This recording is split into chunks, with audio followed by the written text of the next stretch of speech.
ทางนอนเด้อนอนลงตื่นนี่ลินอนสบายดีป่ะลุงเลยป้าดีป้าลุงทางนอนเลยอาดามสบายดีป่ะลุงดำดิสบายดีมึงไหมสบายดีป่ะลุงสบายดีป้าลุงทางนั้นตรงนั้นจักแต่มึงเนาะขี่บักแดงอย่าเฮ็ดห้ามอย่าเฮ็ดอย่าบ้าถูกทางสบายดีป่ะลุงสบายดีป้าลุงร้านปลูกพักเด้อร้านปลูกพักบางร้านว่าจนมันชมจนบนยืนส่งตัวนี้ตัวโปรดของเราเนาะแปนเบอร์อะไรพี่น้องตะกี้นะไซอันเครืออันนั้นเฮานะทางนั้นสิเอ็ดกินยังนอนตายไผ่หูปื้ยเมื่อฮอดพุ่นแล้วมึงสิสบายดีอยู่ไหนพี่บัดนี้เนาะมาสบายดีเด้อพ่อแม่พี่น้องบ่สุขุสุคนสะฮงสิมาปลูกผักให้เบิ่งเนาะเบิ่งนี่แซ่ทางเขามีทางเดียวสิมารีวิวปลูกผักก่อนเด้อพี่น้องสิมาปลูกซอยดำอย่ามา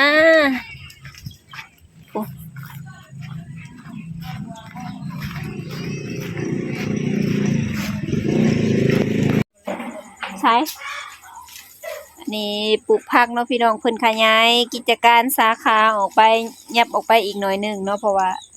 เพิ่นสิเฮ็ดสวนเอ้ยขึ้นกองไม้เอาเลยขี้ดื้อลูกเพิ่นก็เพิ่นสิปลูกผักขายเนาะโครงการ กินเองก็ยังบ่พอเลยสิปลูกผักขายโอ้ยไผ่ตู้ลูกเก็บเอาในหามงามเด้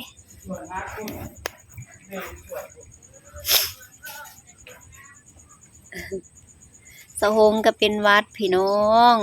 อันฮอดอันหนาวลมพัดปึดๆนั่น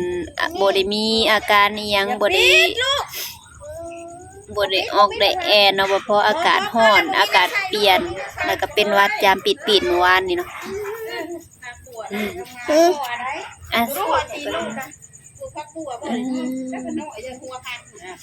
มีแต่อยากนั่งไปปลูกผักมาปลูกผักสิได้เงินเดินเลยทางม่วนบ่สินั่นเด็กสิงกูดันกับอันวัดนั่นเอาผักมาสิงกับเล็กเซอร์นะถ้วยนั่นสิงกับเซอร์กับขู่แล้วก็วัดเต็งก็เติมให้บางท่านเหยียบบุญบ่ได้เด้อกับเล็กกูอันนั้นกู3,000เนาะทามให้ข้ามดูม่วนบ่สิทามให้ข้ามม่วนบ่เดี๋ยวทามมาเจ็ดให้ข้ามม่วนบ่อยู่พุ่นนั่นไม่ถามผักทาเราไอ้ข้ามดูกันไอ้กาแล้วว่าได้เว้านะแม่ไอ้ข้ามถามเก็บกระทงมันไปถามได้ไม่อยากไปนำบ่ถามไว้นะแม่เฮ็ดเป็นแถวเด้อเบิ่งนี่มันเหยียบบ่แล้วนี่อย่าไปเหยียบเขาไปเหยียบลูกอันนี้บัดนี้สิไปเจองานนักแล้วมื้ออื่นนี่สิไปเจอหลังตัวอีก6แล้วแต่พักนี่เขาให้เป็นนี่เขาก็ย้ายงานไปให้เฮ็ดเบิ่งสุอย่างไปตำบิดเขาก็เฮ็ดงานนั้นมุดนี่ยับบ่ได้ซะก่อนบัดนี้เว้าไทยเข้าใจแน่เขาก็ยับมาเก่งเลยเด้ค่ะบอกไทยได้อันเป็นจัดพักน่ะ4:30นแล้วเลิกเด้อันนี้บัดนี้เข้าต้นนี้ล่ะพอดีเลิก 10:00 นผู้ใดบัดนี้เขาเป็นกะเข้า 9:00 นเลิก 10:00 นบัดนี้งานต้นล้างถ้วยไปตำบิดบัดเฮิงไปล้างถ้วยเป็นเขาได้พักเฮ็ดอาหารนะบัดนี้โตไปนั่นมันเป็นผลิตเด้อนี่นะโฮมผลิตเก่งเด้อไก่ว่านี่สิบ่ฮะยังโอ้ยคือกันแล้วตำบิดนั่นคือกันแล้วนี่ก็ดีเว้าไทยได้มั้ยครับสวัสดีครับแม่ว่าถามมึงไปซื้อเครื่องนั้นมึงได้จะไปซื้ออันนั้นเว้าเป็นแม่อุ้ยนี่นะอันเฮาก็ใส่ถุงมั้ยเฮาก็ใส่อาจารย์กระจายเงินมาก็ได้ว่าได้ทั้งมือจุ่มแทงเขาว่าเขาเซเว่นนะเซเว่นนั่นวางสัญญาณนี้ตัวแม่นั้นมันบอกแต่พูดอยู่เพื่อนไม่จนก็บ่คือเฮิงนี่คือได้นั่งเฮิงมันเลิกแต่4:00 นพุ่นน่ะมันจัดพักให้มันง่ายบัดมันสิไปเข้ามื้ออื่นนี่ล้างถ้วยนั่นมันจังเขาเลิก 10:00 นพุ่นเข้า 9:00 นล้างถ้วยงานหนักแล้วเนาะเป็นหาใหญ่เติบบ่คือได้ล้างหาใหญ่4 สาขาป้าคนเบิดหาอยู่ที่อันเขามันอันนึงพวกขมิ้นคือ เพิ่นสิอยู่ริมน้ำนี่แหละทำไปมื้ออื่นนี่นะอยู่ยังก่อนซอย20ยังลงนอนทางบุรีของเฮาน นทบุรี ถ้าไปเก็บมันไปไหน นนทบุรีอยู่นอกเนาะสแกนอยู่ทางนั้นอันนั้น ถามน้ำไปดิ บอกให้ว่าเบื่อเด้ไปเลยมาบอกลาวซิงน่ะจะเป็นจังได๋ เด็กน่ะซื้อ5สูตรเนาะผ่านวันในแสงนั้นหายเฮ็ดซื้อเฮ็ดในแสง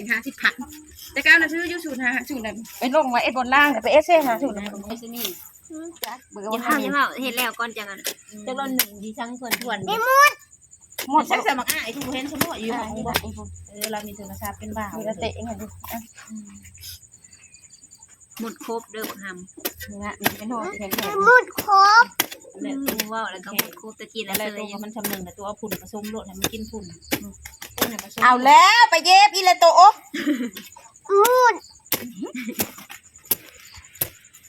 คือว่าคุดลงเลิกๆวันนี้ มันมาโท นานไปคือกันซัก หมดครบไปจังหวะใหญ่สิเป็นจัง โอ้ โอย เนาะบาดนี้ค่ะอันนี้หัวเป็นสบาย อยู่กับพักอย่างนี้ สิมาขอเด้อเพิ่นอันนี้ โอ้ยข้างหลังคือจีอึดฉันยามนี้น้อยใส่กัน เป็นโทรกินมื้อแล้วทำ น้องแหงคนดู กะอันละลายมันแล้วแต่สิดึงให้แม่นางคงเพิ่น พระการละติงของบริวารเด้แต่ผักชีในติ๊กนี่นะ ตักซี่เต็งกับน้ำเลย ติ๊กในติ๊กเป็นแป้ง โหกูมักซื้อเต็งว่าประกาศเต็งไหวซื้อเอาไม่ยังให้กินว่าประกาศเต็งน่ะหึ้นได้ว่าประกาศน้อยหึ้นนี่กินนะบ่ยากว่าท่านเรามักซื้อ ลึกดอกอันนี้ถึงจะซื้อนะผมมันยังดอกผมเยอะกับผมพันดอกถึงจะซื้อ ยังก็อยากซื้อเบิ่น อันนี้ก็มีแต่เย็นหญ้าก็มีอีจักหญ้าพี่ช่างนี่ หยาจะมูละลายเลย เออ เอาวันศิลบ่ ก็บ่วันที่ก็เขาซื้อมื้อได้เฮ้ย คนถอยเขาน้ำมันสิโฮม เลิกอยู่นี่ เพื่อมันหยามกว่าเพื่อมันหยามแท้ ห่างหรือที่ โอ้ยชาทูเขามันลุไอเด้ซื้อแจกเงินลุไอนั่น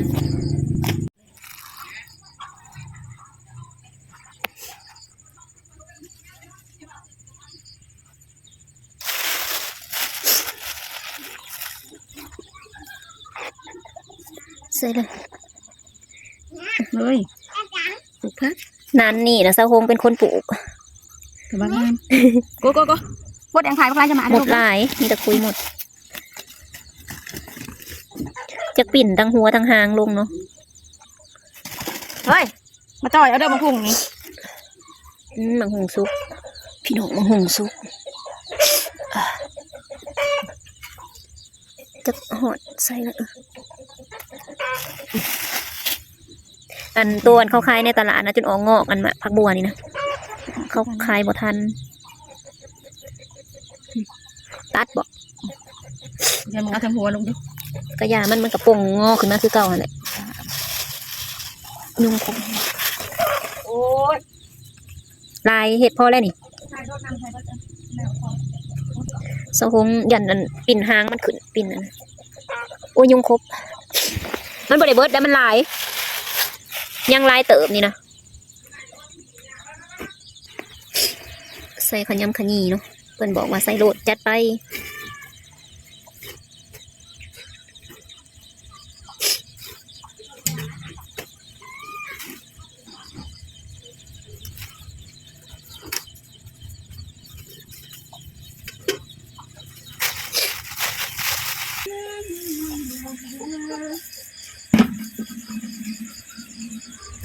อันนี้ผักซีลาวผักซีลาวผักซีไทยเขาเจ้าเอิ้น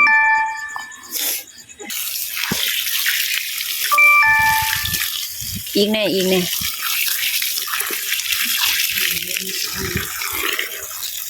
ุ้ยเขียดเต้นลงมาใส่นะเขียดยังอันนี้เขียดตาโปเงียวเจียกเบิ้งอยากโดดลงมาแต่ใส่เฮ้ยว่ามันคือบ่ตื่นเฮ้ย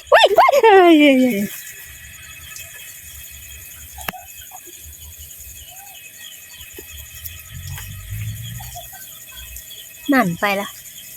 ก็เดียวว่าขายต่อ20,000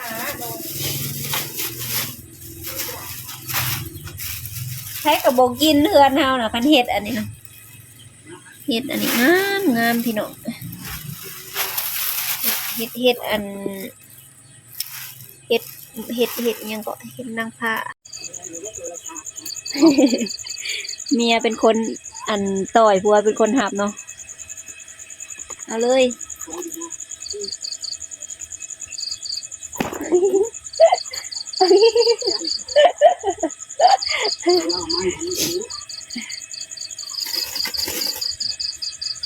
ปีของรถป้องปีมาทั้งเจ้าเบิ้งผมขึ้นเอาออกขึ้นมามันโมเมนต์เอาขึ้นทุกที่นี่มาบินมานะจันบินขอลงเลยนะจัน โป๊ะได้แตกบ่เละแล้วนี่ ใช้ขึ้นเองนะ เละเลย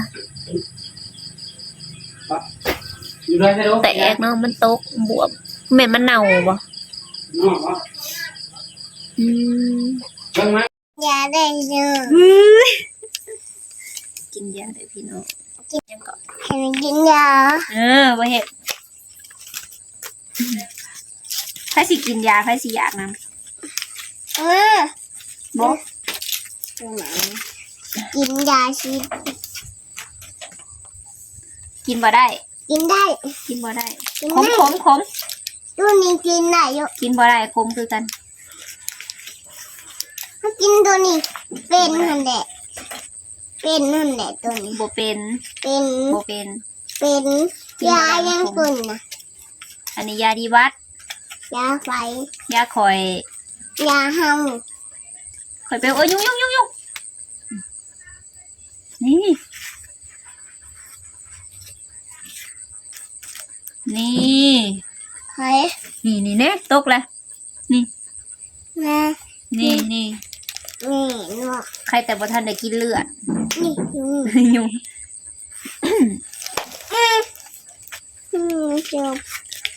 จบเหมือนมัน ว้ายบ่เป็นบ่เป็นนก อืม ลิ้นตัวนี้พอ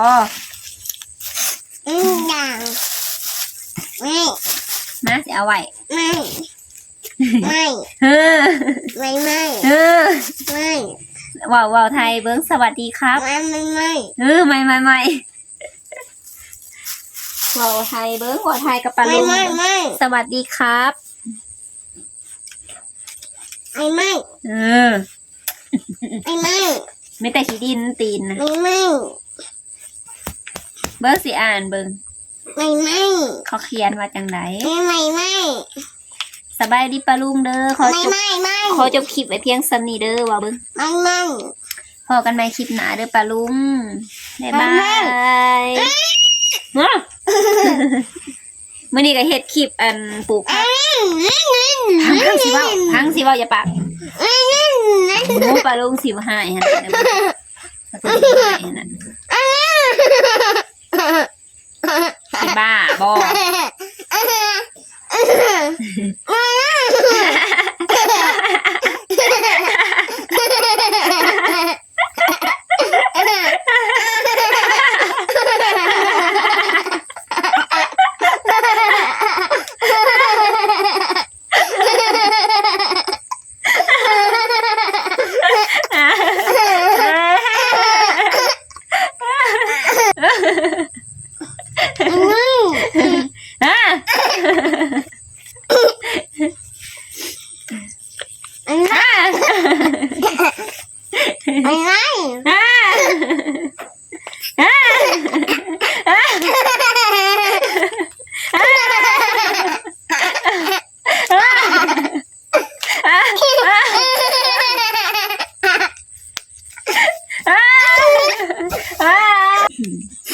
มื้อนี้โดปลูกผักเด้อว่าว่าปลูกผักบัวหอมเด้อหอมบัวเด้อ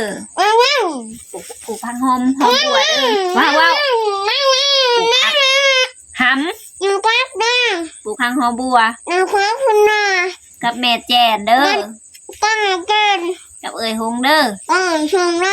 มวนปลูกผักไว้กินปลูกผักไว้ใส่ต้มใส่แกง ใส่แกงใส่แกงปลูกผักไว้ใส่ต้ม ไอ้จุ่ม ใส่แกงน้ จุ่มจุ่ม ำแกงน้ เด้งนั่น ำตอนต้มไก่ผูใหญ่ ได้ชื่อยัง อีพ่อ โชว์ ไก่ตีแล้ว ได้ชื่อเลย แสบนัวไรเด้อ อย่าพอเลยเด้อ บ๊ายบาย บ๊ายบาย